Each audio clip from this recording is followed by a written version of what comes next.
আর দেখতে পায় মেয়েটি তার দিকেই তাকিয়ে আছে। ছেলেটি কি যেন ভেবে সেখান থেকে চলে যায়। এদিকে মেয়েটি বলে, আজ এমন ভায়োলিন বাজাবো যে তোমাকে আসতেই হবে। এদিকে রাত হয়ে যায়।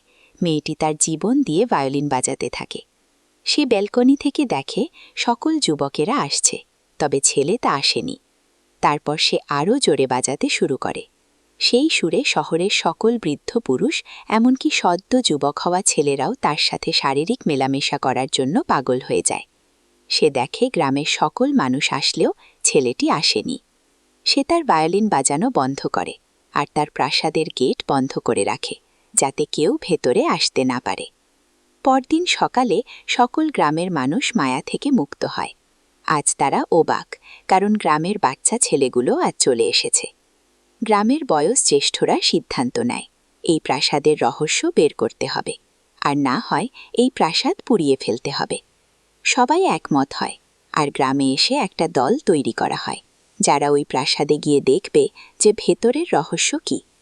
দলের নেতা করা হয় সেই ছেলেটিকে, যাকে মেয়েটি পছন্দ করতে শুরু করেছিল। আজকেই গল্প শেষ করে দিতাম, তবে বেশি বড় করে দেয়া যাচ্ছে না। চলবে কমেন্ট পার্ট 3।